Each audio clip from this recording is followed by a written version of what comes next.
தாய் தமிழ் உறவுகளுக்கு வணக்கம். பெட்டி வாங்கிட்டு போட்டியிடுவது யார்? பெட்டி வாங்கிட்டு போட்டியிடுவது யார்? இன்று காலை ஒரு தேநீர் கடையில் தேநீர் அருந்திக் கொண்டிருந்தேன். ஒருவர் மற்றொருவருடன் அரசியல் பேசிக் கொண்டிருந்தார்.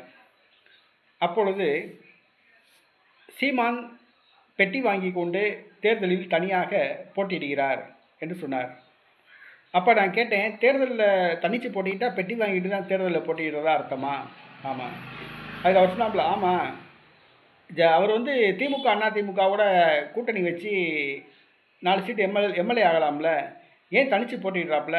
இவங்க யார்கிட்ட பெட்டி வாங்கிட்டு தனித்து போட்டிடுறாப்புல அப்படின்னு. அப்போ நான் சொன்னேன், நாம் தமிழர் கட்சி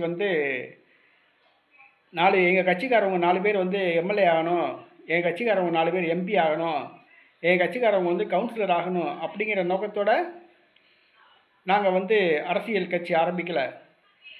அண்ணாதுரை, எம்ஜிஆர் இவங்களாம் என்ன நோக்கத்தோட கட்சி ஆரம்பித்தாங்க? ஆட்சி அதிகாரத்தை கைப்பற்றணும் அப்படிங்கிற நோக்கத்தோடு தான் கட்சியை ஆரம்பித்தாங்க. அதே மாதிரி நாம் தமிழர் கட்சி அடிப்படை மாற்றத்தை கொண்டு வரணும், தமிழ்நாட்டை சீரமைக்கணும் அப்படிங்கிற ஒரு நோக்கத்துக்காக வேண்டி ஆட்சி அதிகாரத்தை கைப்பற்றணுங்கிறதுக்காக வேண்டி ஆரம்பிக்கப்பட்ட கட்சி. இந்த கட்சி திமுக அண்ணா திமுக கூட நாங்கள் சேரணும்னு அவசியம் கிடையாது. நாங்கள் ஆட்சி அதிகாரத்தை கைப்பற்றணும்னா நாம் தமிழர் கட்சி தனித்து போட்டிக்கிட்டால் தான் ஆட்சி அதிகாரத்தை கைப்பற்ற முடியும் அப்படின்னு. அதுக்கு அவர் சொன்னார், நீ தான் தனித்து போட்டிக்கிட்டு ஜெயிக்க போகிறது இல்லைல்ல அப்படின்னாரு. நாங்கள் சொல்கிறோம், இப்போ வேணால் எங்களுக்கு வெற்றி கிடைக்காது, இன்னும் கொஞ்ச நாள் ஆனால் கூட போகட்டும், பரவாயில்ல, வெற்றி எங்களுக்கு தாமதமானால் கூட பரவாயில்ல, நாங்கள் தனித்து தான் போட்டியிடுவோம் அப்படின்னு. இப்போ என்ன விஷயம் அப்படின்னு கேட்டிங்கன்னா, சீமான் பெட்டி வாங்கிட்டு போட்டியிடுறாரு அப்படின்றாங்க.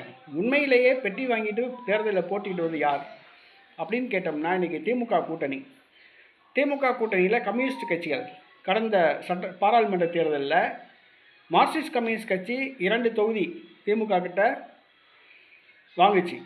அதே நேரத்தில் 20 கோடி ரூபாய் தேர்தல் செலவுக்கு பெட்டி வாங்குச்சு. இந்திய கம்யூனிஸ்ட் கட்சி 2 தொகுதி வாங்குச்சு, 20 கோடி ரூபா தேர்தலில் போட்டியிடுறதுக்கு திமுக கிட்ட செலவுக்கு ரூபாய் வாங்குச்சு.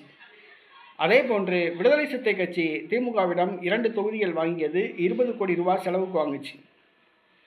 மதிமுக 1 தொகுதி வாங்குச்சு, 10 கோடி ரூபாய் தேர்தல் செலவுக்கு வாங்குச்சு. காங்கிரஸ் கட்சி 10 தொகுதிகள் வாங்கியது, 100 கோடி ரூபாய் தேர்தலுக்கு செலவுக்காக வேண்டி வாங்குச்சு. அதே மாதிரி இன்னைக்கு தேமுதிக அதிமுக திமுக பேரம் பேசும்போது தொகுதிகளோடு சேர்த்து தேர்தல் செலவுக்கு பணம் வேணும் அப்படின்னு சொல்லி பெட்டி கேட்குது. இது அவங்க கட்சிக்காரங்களே சொல்கிறாங்க. அதே மாதிரி பாட்டாளி மக்கள் கட்சி தேர்தலில் போட்டியிடும்போது தொகுதிகளும் வேணும், செலவுக்கு ரூபாய் வேணும் அப்படின்னு சொல்லி அதிமுக பாஜக கிட்ட டிமாண்ட் வைக்கிறாங்க. இதே தான் இப்போ நம்ம கேட்குறது என்னன்னு சொல்லி கேட்டிங்கன்னா, உண்மையிலேயே பெட்டி வாங்கிட்டு தேர்தலில் போட்டியிடுற கட்சிகள் என்னென்னா, இப்போ நம்ம சொன்ன இந்த கட்சிகள் தான். இன்றைக்கி திமுக கூட்டணியில் காங்கிரஸ், விடுதலை சிறுத்தை கட்சி, மார்க்சிஸ்ட் கம்யூனிஸ்ட் கட்சி, இந்திய கம்யூனிஸ்ட் கட்சி, மதிமுக, இது போக இந்த கட்சிகள்லாம் கடந்த பாராளுமன்ற தேர்தலில் திமுக பெட்டி வாங்கிட்டு தேர்தல் செலவுக்கு ரூபாய் வாங்கிட்டு தான் தேர்தலில் போட்டிக்கிட்டன. அதே போன்று இன்றைக்கி தேமுதிகவும் பெட்டி எதிர்பார்த்து தான் பேரம் பேசிகிட்டு இருக்காங்க. இன்றைக்கி அதிமுக பாஜக கூட்டணிகளில் உள்ள கட்சிகள் பூராமே இந்த கட்சிகள்கிட்ட பெட்டி வாங்கி தான் தேர்தலில் போட்டிடுறாங்க. ஆனால் இன்றைக்கி நாம் தமிழர் கட்சி தனித்து போட்டியிடுது. ஏன் தனித்து போட்டிக்கிடுது? நாங்கள் திமுக அதிமுகவிட்ட போட்டிக்கிட்டோம்னா எங்கள் கட்சிக்காரங்க ஒரு 10 பேர் எம்எல்ஏ தான் ஆக முடியும், நாங்கள் ஆட்சி அதிகாரத்தை கைப்பற்ற முடியாது.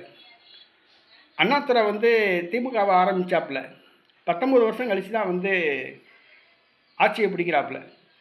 எம்ஜிஆர் கட்சி ஆரம்பிக்கிறாப்புல 5 வருஷம் கழித்து தான் ஆட்சியை பிடிக்கிறாப்புல. அதே மாதிரி தான் இன்றைக்கி நாம் தமிழர் கட்சி இன்றைக்கி தமிழ்நாட்டை ஒரு மாற்றத்தை கொண்டு வரணும் அப்படிங்கிறதுக்காக வேண்டி ஆரம்பிக்கப்பட்ட கட்சி.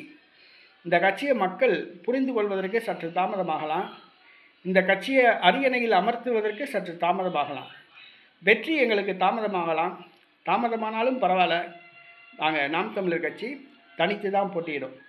ஆனால் நிறைய பேர் தூற்றதான் செய்வாங்க, இல்லாததையும் பொல்லாததையும் பேசுவாங்க, சீமானை பற்றி அவதூறுகள் பரப்பதான் செய்வாங்க. சீமான் பெட்டி வாங்கிட்டு தனித்து போட்டியிடுறாருன்ட்டு. நாம் தமிழர் கட்சி ஏன் தனித்து போட்டியிடுது? அண்ணாதுரை, எம்ஜிஆர் 2 பேரும் கட்சி ஆரம்பிக்கும் போது என்ன நோக்கத்தோட கட்சி ஆரம்பித்தாங்க? தமிழ்நாட்டில் ஆட்சியை பிடிக்கணுங்கிற நோக்கத்தோட கட்சி ஆரம்பித்தாங்க. அதே மாதிரி தான் நாம் தமிழர் கட்சி தமிழ்நாட்டில் ஆட்சியை பிடிக்கணுங்கிற நோக்கத்தோட கட்சி ஆரம்பிக்கப்பட்டிருக்கு. தேர்தலில் தனித்து போட்டியிடுது. அது வரைக்கும் அவதூறுகள், வதந்திகள் இல்லாததும் பொல்லாததும் பேசத்தான் செய்வாங்க. அவற்றையெல்லாம் கடந்து செல்வோம்.